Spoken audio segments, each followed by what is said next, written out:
Assalamualaikum warahmatullahi wabarakatuh. Kami dari 12 IPA 4 akan mempresentasikan tentang budidaya tanaman sawi. Sebelumnya perkenalkan, nama saya Arwa Ardia dan teman saya Basmana Zlatani.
Hasil budidaya tanaman.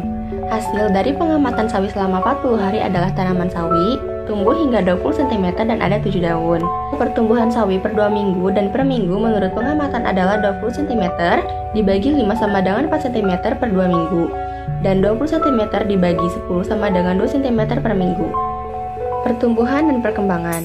Dalam perkembangannya, selama 1 minggu, tinggi batang tanaman sawi semakin meningkat dan diberi nutrisi, tumbuh lebih cepat dibandingkan dengan yang tanpa nutrisi.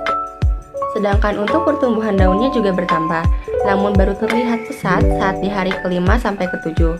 Sawi yang diberi nutrisi warna daunnya lebih cerah, segar, dan bila dipegang daunnya kuat. Dibandingkan yang tanpa nutrisi, warna daunnya pucat dan bila dipegang daunnya lemas. Perkecambahan diawali dengan penyerapan air dari lingkungan sekitar biji baik tanah maupun udara. Media lainnya, perubahan yang teramati adalah membesarnya ukuran biji yang disebut tahap imbibi setelah masuknya air. Biji mengembang dan kulit biji akan pecah. Air yang masuk mengaktifkan embrio untuk melepaskan hormon pubertas. Hormon ini mendorong aleron atau lapisan tipis bagian luar endosperma untuk mensintesis dan mengeluarkan enzim. Enzim bekerja dengan menghidrolisis cadangan makanan yang terdapat dalam kotiledon dan endosperma. Proses ini menghasilkan molekul kecil yang larut dalam air, misalnya enzim amilase. Menghidrolisis pati dalam endosperma menjadi gula. Selanjutnya, gula dan zat lainnya diserap dari endosperma oleh kotiledon selama pertumbuhan embrio menjadi bibit tanaman.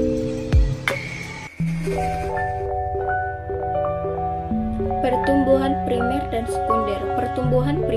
Pertumbuhan primer terjadi karena adanya aktivitas sel-sel meristem yang banyak ditemukan di ujung akar dan ujung batang. Sel-sel meristem merupakan sel yang belum terdiferensiasi dan aktif membelah.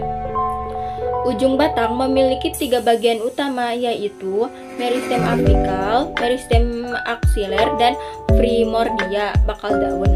Meristem apikal terletak di ujung batang, sedangkan meristem aksiler berada di ketiak daun. Meristem aksiler berfungsi untuk membentuk cabang dan bunga. Khusus tumbuhan monokotil ditemukan meristem interkalar yang berfungsi untuk pemanjangan batang dan pertumbuhan kembali daun yang mengalami kerusakan. Pada ujung akar terdapat 3 daerah pertumbuhan yang terletak secara berurutan, yaitu daerah pembelahan, daerah pemanjangan, dan daerah diferensiasi. Pada daerah pembelahan, sel-selnya aktif membelah sehingga sel kecil dan jumlahnya banyak. Pada daerah pemanjangan, sel-selnya tumbuh memanjang, ukuran sel membesar, terjadi peningkatan laju, pembentukan vakuola, dan pembentukan dinding sel baru. Pada daerah diferensiasi, sel-sel mengalami spesialisasi struktur dan fungsi menjadi jaringan yang lebih kompleks. Misalnya, epidermis, konteks, efulur, xilem, floem, dan sclerenchyme.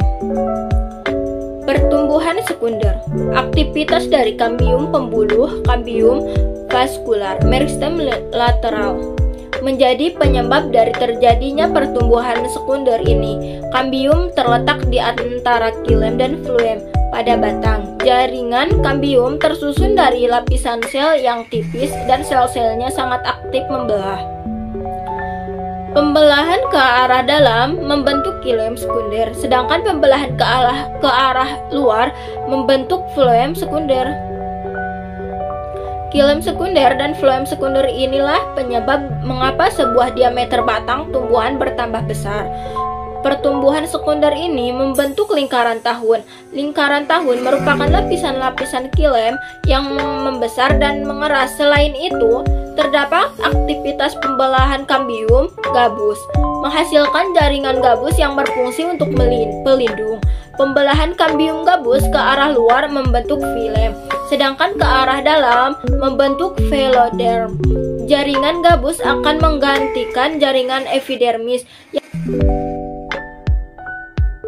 Faktor luar yang mempengaruhi pertumbuhan yaitu air, di mana proses imbibisi yang dialami oleh biji sawi itu sendiri. Ketika perendaman berlangsung, berguna untuk melunakkan kulit biji dan menyebabkan pengembangan embrio dan endosperma. Hal ini menyebabkan pecah atau robeknya kulit biji. Selain itu, air memberikan fasilitas untuk masuknya oksigen ke dalam biji. Dinding sel yang kering hampir tidak permeable untuk gas. Tetapi apabila dinding sel diimbibisi oleh air, maka gas akan masuk ke dalam sel secara difusi. Potensial osmotik air rendaman lebih besar daripada potensial osmotik biji, sehingga air berdifusi dari air rendaman ke dalam biji sawi. Prinsip difusi adalah perpindahan molekul dari konsentrat tinggi ke konsentrat rendah, sehingga dapat dihasilkan biji yang direndam akan terlihat lebih besar dari ukuran semula. Kulit biji mulai pecah, kemudian biji mulai tumbuh. Proses pertumbuhan juga dipengaruhi oleh faktor luar yang lain yaitu oksigen, suhu, cahaya, dan medium. Oksigen dipakai untuk proses oksidasi sel untuk menghasilkan energi. Pertumbuhan memerlukan suhu yang tepat untuk aktivitas enzim. Pertumbuhan tidak dapat berlangsung dalam suhu yang tinggi, karena suhu yang tinggi dapat merusak enzim. Pertumbuhan umumnya berlangsung baik dalam keadaan gelap. Pertumbuhan membutuhkan hormon auksin dan hormon ini mudah mengalami kerusakan pada intensitas cahaya yang tinggi, sehingga proses pertumbuhan biji sawi ini diletakkan di tempat gelap atau kurang cahaya. Akan terjadi etiolokasi yang ditandai dengan batang yang melemah dan koleoptil yang menguning. Pembungaan. Struktur bunga sawi tersusun dalam bunga yang tumbuh memanjang dan bercabang. Banyak setiap kantung bunga terdiri dari 4 helai dan 4 helai kelopak. Daun mahkota berwarna kuning cerah. 4 helai benang sari dan 1 putik bunga yang berongga. Penyerbukan bunga sawi dengan bantuan serangga. Penyerbukan ini terbentuk buah yang berisi biji buah. Hormon. Yang pertama yaitu auksin. Auksin atau asam indol asetat adalah hormon yang berada di ujung-ujung tanaman dan daun yang masih muda. Auksin berfungsi untuk mendorong pertumbuhan tanaman dengan cara memanjangkan sel pada akar dan batang. Auksin juga berfungsi dalam perkembangan bunga dan buah. Namun auksin dapat menghambat pertumbuhan jika terkena matahari. Tumbuhan yang terkena cahaya matahari akan terhambat pertumbuhannya dibanding bagian yang tidak terkena cahaya. Inilah mengapa batang tumbuhan akan condong ke arah cahaya atau yang biasa disebut sebagai fototropisme. Yang kedua yaitu sitokinin. Fitohormon sitokinin mempercepat pembelahan sel pada tumbuhan atau biasa disebut dengan sitokinesis. Sitokinin merupakan hormon yang dapat mempertahankan tumbuhan dari perubahan suhu juga infeksi virus. Penuaan pada tanaman berjalan lebih lambat. Dan yang ketiga yaitu giberelin. Giberelin adalah hormon yang dapat membuat tumbuhan tumbuh dengan cepat karena mendorong pembentukan biji, buah, dan bunga, juga mendorong pemanjangan pada batang. Kandungan beta-karoten berguna untuk melindungi kulit dan menurunkan faktor resiko diabetes.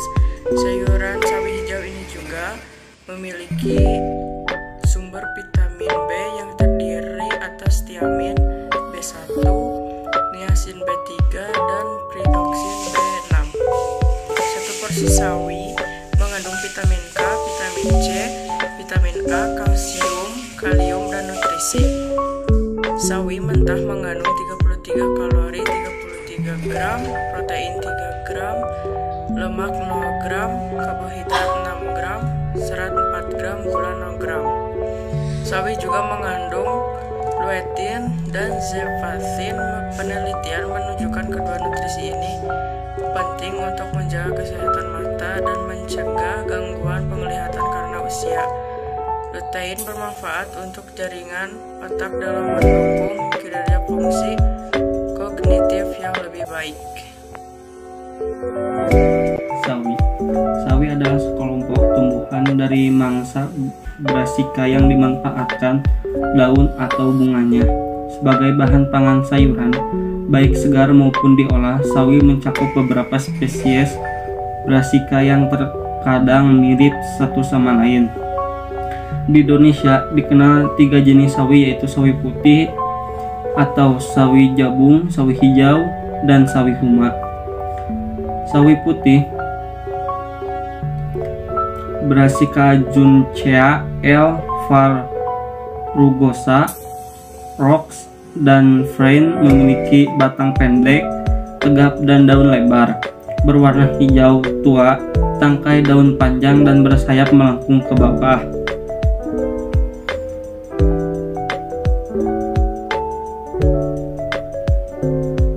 Sawi hijau memiliki ciri-ciri batang pendek, daun berwarna hijau keputih-putihan, serta rasanya agak pahit. Sedangkan sawi huma memiliki ciri batang kecil, panjang dan langsing, daun panjang dan sempit berwarna hijau keputih-putihan, serta tangkai daun panjang bersayap. Sayuran daun caissim merupakan komoditas yang memiliki nilai komersial dan banyak digemari masyarakat Indonesia. Konsumen menggunakan daun caissim baik sebagai bahan pokok maupun sebagai pelengkap masakan tradisional dan masakan Cina. Selain sebagai bahan pangan, caissim dipercaya dapat menghilangkan rasa gatal di tenggorokan pada penderita batuk. Caissim pun berfungsi sebagai penyembuh sakit kepala dan mampu bekerja sebagai pembersih darah. Di Indonesia, penyebutan sawi biasanya mengacu pada sawi hijau Brassica rapa kelompok Paracinensis yang disebut sebagai sawi bakso, caissim atau caissin. Selain itu, terdapat pula sawi putih Brassica rapa kelompok Peckinensis, disebut juga petsai, yang biasa dibuat sup atau diolah menjadi asinan.